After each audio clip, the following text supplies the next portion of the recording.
What's going on, everybody? Welcome to the Thursday Sabersim and Run Pure Sports lineup tutorial. Very good. It's opening day. It's baseball. Very excited. And with comes baseball, comes stacking, kind of like hockey we've talked about on here, League of Legends, where correlation is important, not as much in NBA. So this is where the MLB simulations over at Sabersim are going to come in handy for sure. I got 150 lineups on FanDuel. Going to get those in after this talk, learn some new things, and I'm excited for today. So joined by Jordan. Jordan, how's your Thursday going? Opening day. I'm excited to talk about it. Yeah, no, super excited to be here. I was saying earlier this week, I feel like this is kind of a pretty elite DFS day overall. We got the Masters kicking off and MLB opening day. So yeah, excited to be here talking some baseball strategy and how to use Sabersim to build winning baseball lineups. Before we get into it, we'll do a little bit of a demo, and I'll walk through the steps of what Sabersim does really well at each step here. But Title, I kind of want to just kick it right back over to you and ask you, as kind of a refresher, what are you looking for when you're building your baseball lineups? What does a winning MLB DFS lineup look like to you? Yeah, baseball is a lot different than a lot of other sports, as I mentioned. So how I approach it is stacking is the most important thing in baseball. The reason for that is multiple people can get points on one single outcome, whereas in basketball, about four people can't score on a basket. You'll get the assist if you're lucky. You'll get the points. Whereas in baseball, if you stack, let's just say 1 through 4, doesn't always have to be. It could be 1, 2, 3, skip 4, 5, etc. But your leadoff hitter, as I used in the show earlier, they get a single. Second hitter, they get a double. Third hitter, let's say, gets a 2 RBI single. You get that run for your leadoff hitter, the run for your second hitter, the 2 RBIs for your third hitter. So all three guys just got points, and you make a big jump up the leaderboards on one swing of the bat. Whereas if you play a guy on different teams for each guy is a one-off on a different team. You need that person to pretty much hit a home run. Mm-hmm. Or if it's like a 2 RBI single like that, you don't get those runs where some other people are getting it. You have to hit every single one-off correctly. So you need less things to go right for the results to be good in baseball for stacking. So right away, I like it on FanDuel. I think 4-4 is a very good thing. You can go 4-3-1 on DraftKings. I think 5-3, 4-4. If you want to do a 5-2-1, something like that. But the big thing for me, I want to make sure that each of my tournament lineups has some sort of stack, a primary stack and a secondary stack. So show the people in Sabersim, like if you want a 4-4 on FanDuel, 5-3 on DraftKings, or want to make sure you stack. I've already messed with some simulations. They already give it to you on a lot of the lineups, but to make sure you're stacking, you're getting plus EV lineups. And also another thing, Jordan, I'll say, I don't want like 1, 2, 3 hitter and then like the 7 hitter, so to say, because it's kind of a little spread out. That's not the worst thing, but I kind of like it being gapped 2, 3 max, like an 8, 9, 1, 2, 8, 9, 2, 3, the wraparound. That works too, but I kind of want them hitting close in the order, because just say your 1, 2, 3 gets on, 4, 5, 6 gets out, the inning's over. You don't get that possibility to knock in all your runners. So that's kind of the broad overview for me. Cool. Yeah, awesome. So let's go ahead and get into it. I think actually the coolest way to just demonstrate the power of Sabersim when it comes to baseball, first things first, is to just do a build.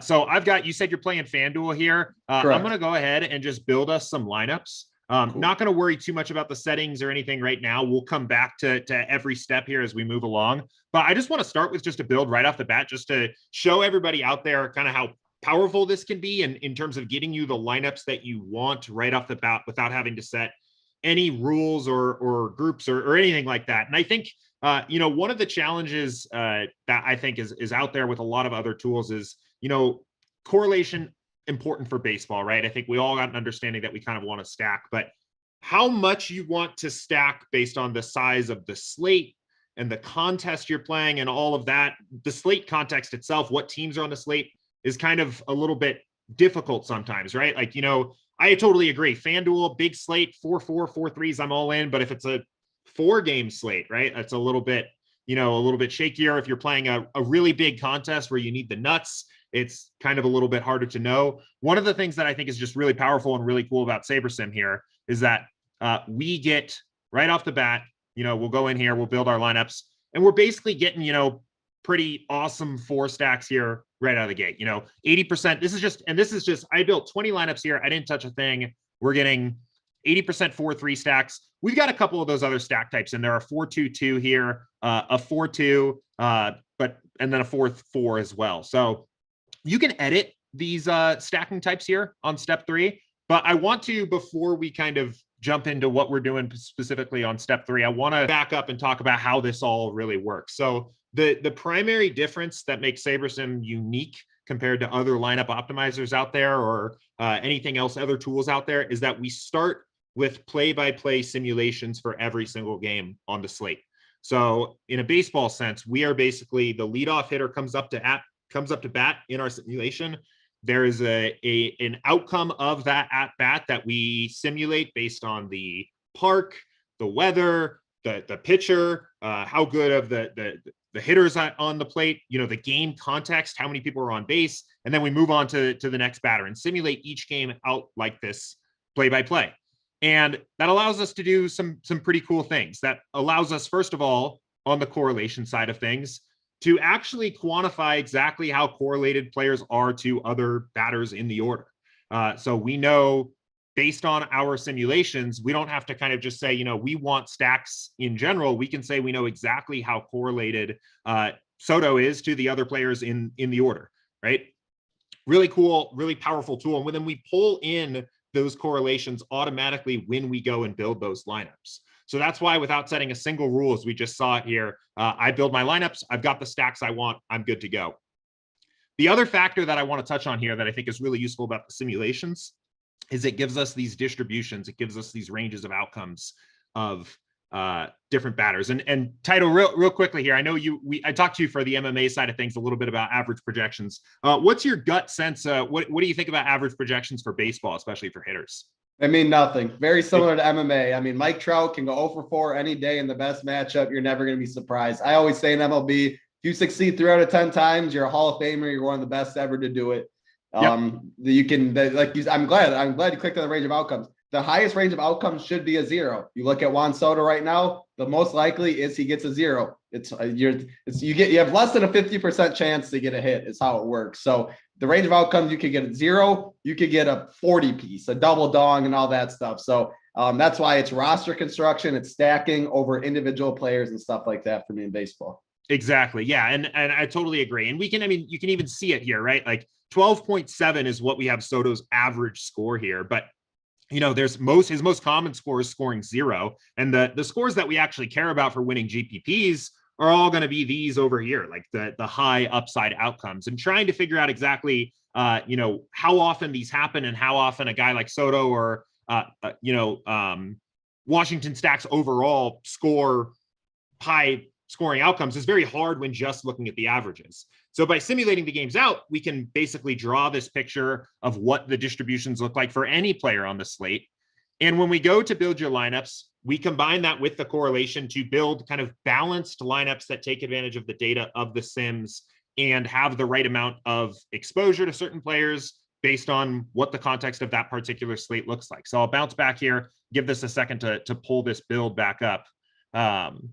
Which maybe we'll just take a second. Yeah. When that's going, I did like how you put up the correlation stuff. I also like same thing with NFL where you can see like the stacks. It lays it out perfectly on Sabersim. How many 4-4s, how many 4-2s of the 1-outs, how many 4-3-1s, all that, etc. And just say I want 100% of the 4-4 lineups. I don't care. You can go to the minute, to where it shows, your stacks. You click it right there. You could go to the min exposure, go to 100% for the 4-4 if you wanted, like you're doing it now, and then you'll get 100% 4-4 lineups. So I like how and if you just want 50% minimum, all that, you have a lot of flexibility and a lot of user input that you can put on that page, and then you'll get the lineups that you want. So just say you want no 4-2 with nothing else, like 4-2 with 2 1-offs. You unclick that, you put max at 0, you will not get any lineups like that. So I really like that page for correlation sports. I wanted to bring that up. Yeah, really powerful stuff. I think one thing, and I think my computer's locking up a little bit on me here. So maybe we'll just give me just a second to get this no worries, straightened out here. The what's going on behind the scenes on step 3 here, and I think what's really cool is that I just built 20 lineups, but what we actually did here is built this pool of 500 lineups, and these lineups are viable for the contest that we selected. So let me actually back up here a second and go back to step 2 and talk about what I did on this initial build here. So when you go and you're building lineups on Sabersim, everything's kind of determined for the individual contest that you're building for. So you can actually see, if you click this manual mode toggle, how much these individual factors of correlation, ownership, and how many individual sims we're looking at for each lineup.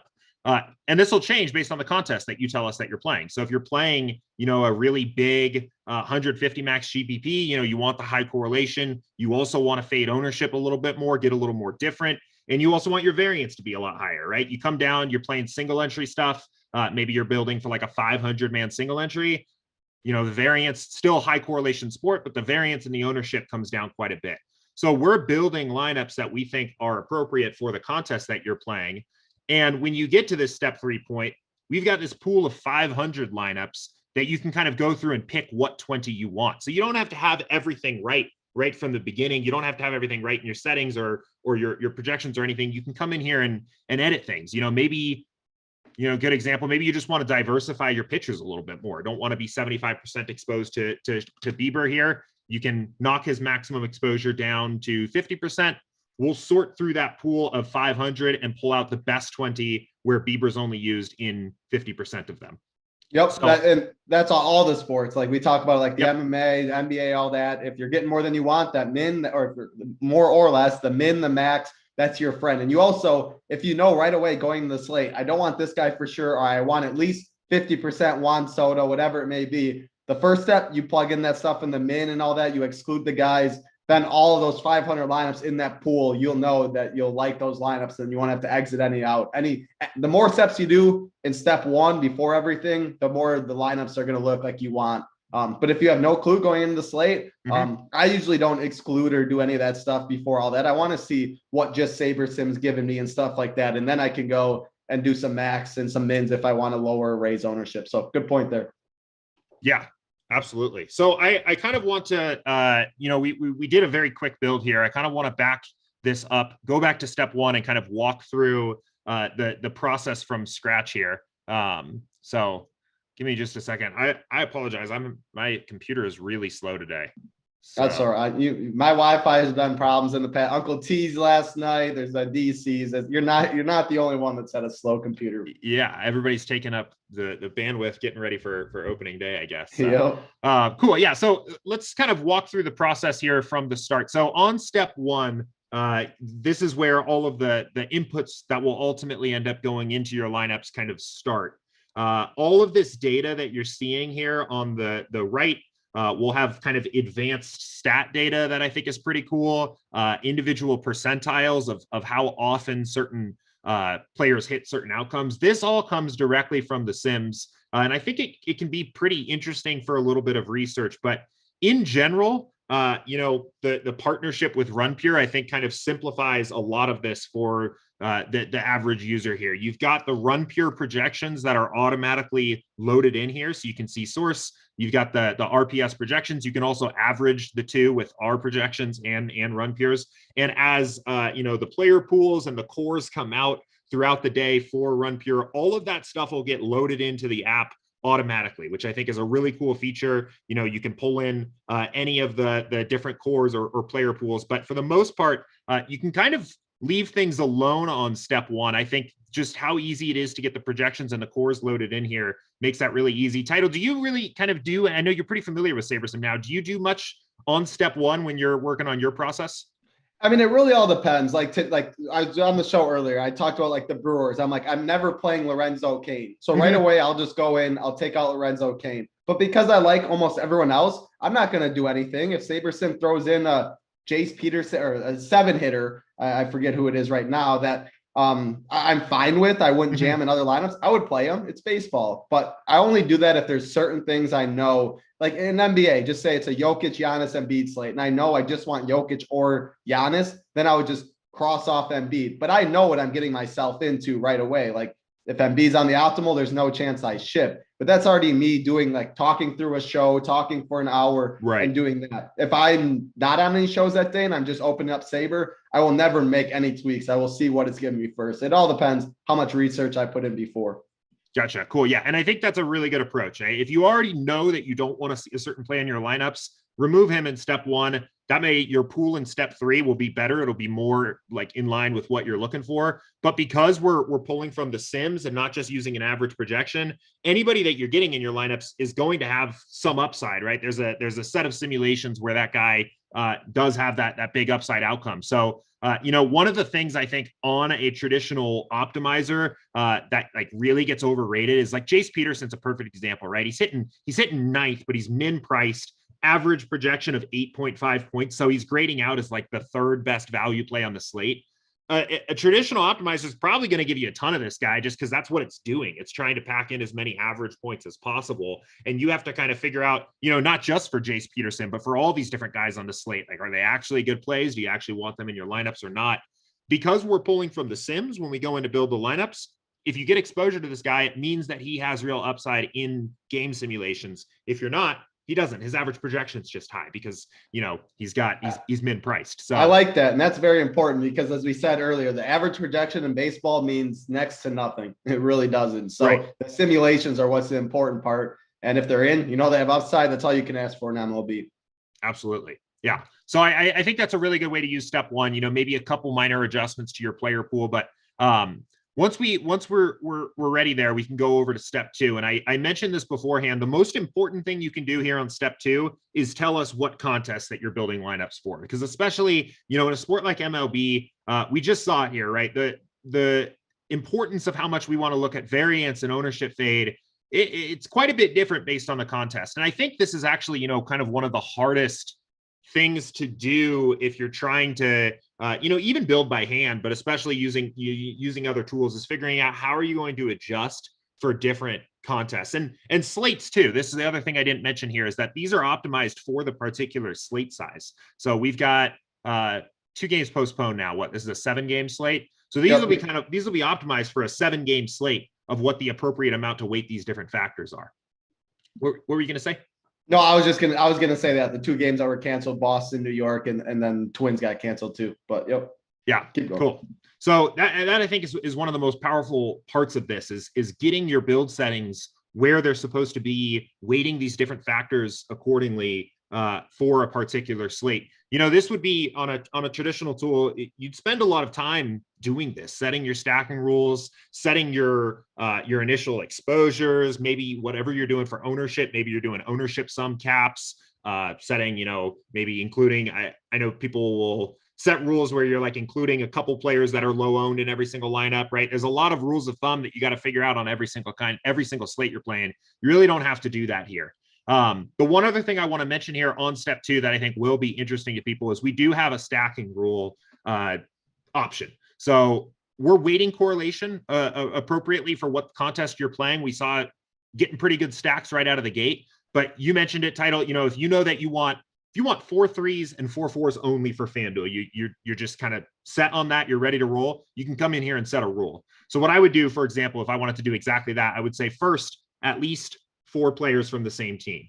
If you want to get specific about the teams, positions, batting order positions, anything like that, you can. I would recommend being pretty flexible with this here in terms of your teams and positions and batting order spots. Again, just because we're pulling from those sims, a lot of this stuff is going to be, it's going to show up naturally in your lineups at the rate at which these things happen, right? If you're getting a stack that's like maybe you get a 6, 7, 8, 9, right? Kind of an unconventional stack, bottom of the order, that's only going to show up at the rate at which that's an optimal outcome in the simulation. So you don't have to do as much here with these other rules. The other one you'll want to put in here to get that 4 3 4 4 is at least 3 players from the same team. So that's going to make sure you get 4 3s and 4 4s. So let's do another build here now, see what we're getting out of this one.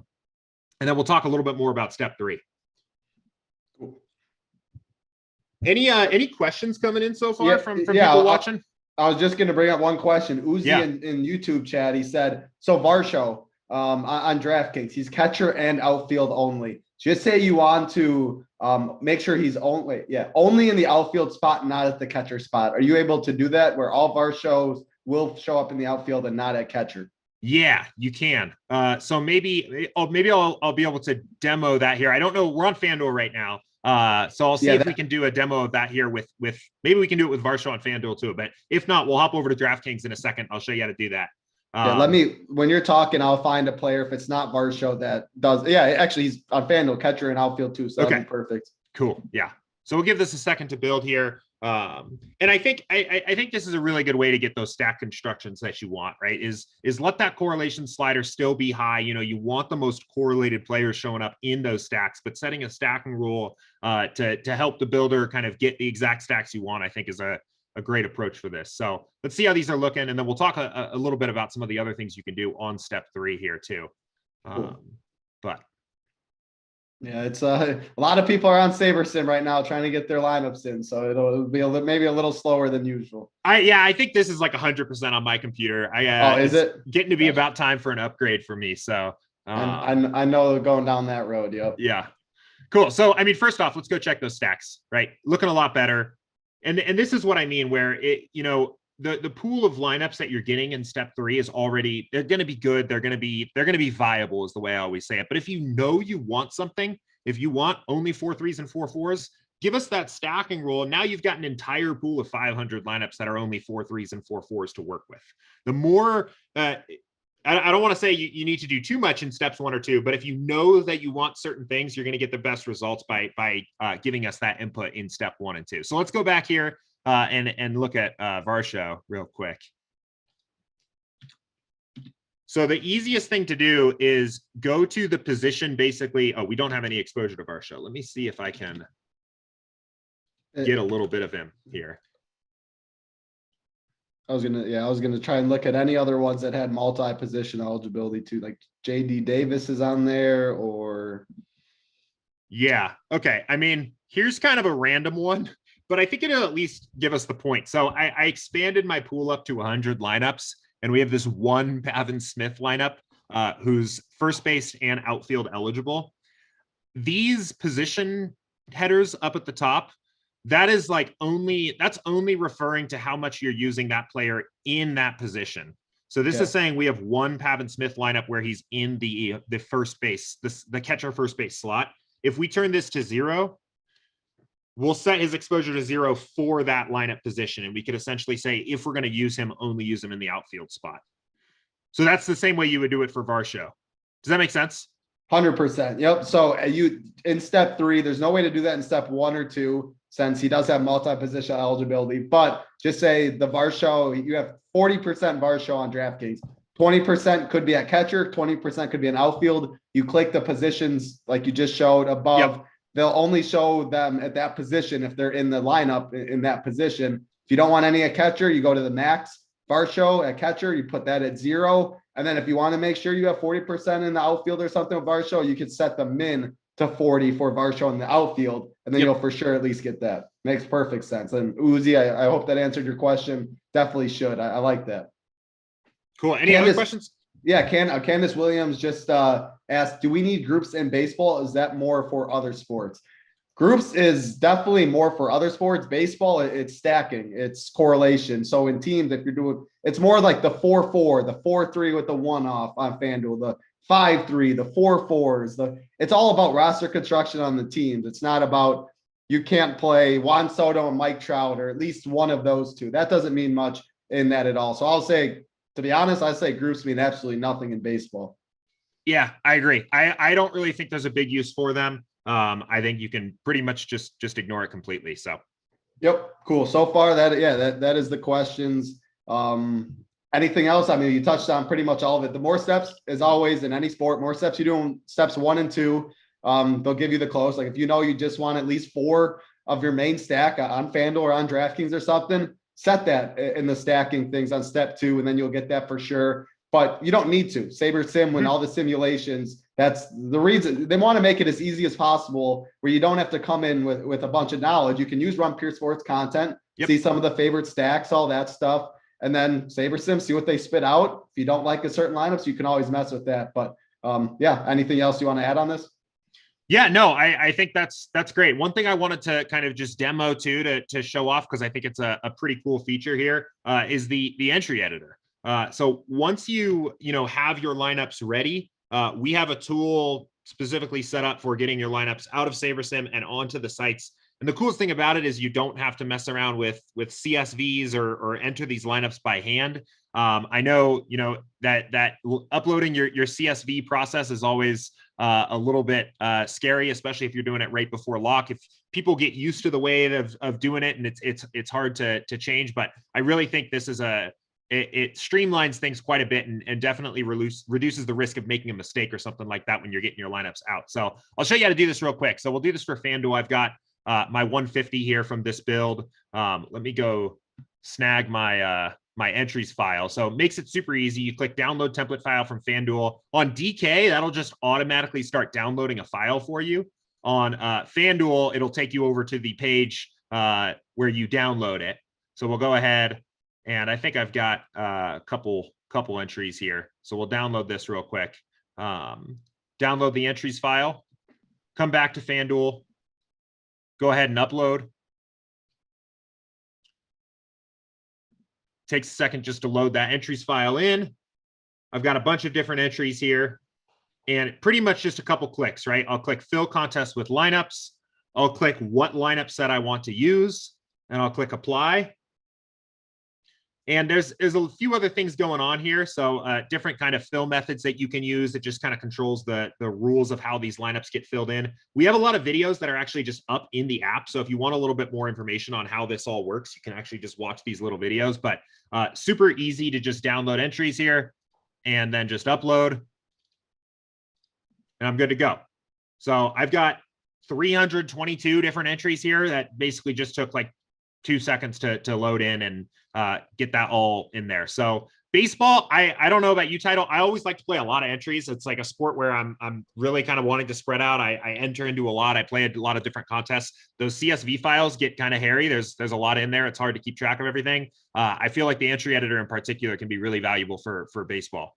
Yeah, I like that. Mine, excuse me. Mine's mainly MMA, where I have like 20 entry max, 17 in the qualifier, 150 here, all that. Baseball, I mean, I'm a cash donkey. Every sport, even baseball, I play cash. Today, I'm 150 on FanDuel. But yeah, I mean, you do 327. I saw multiple contests with 150, some 20 entry, bunch of different stuff, and you just filled all that in 2 minutes. So very easy, very good stuff there. Instead of doing your CSV, hoping you copy and paste right, you don't get one row wrong. That absolutely changes everything. So absolutely love that. Cool. And then Bayou Bingo in chat. It was more of just like a strategy, not Sabersim really. On DK, is it nuts to stack 5 and then 3 one-offs?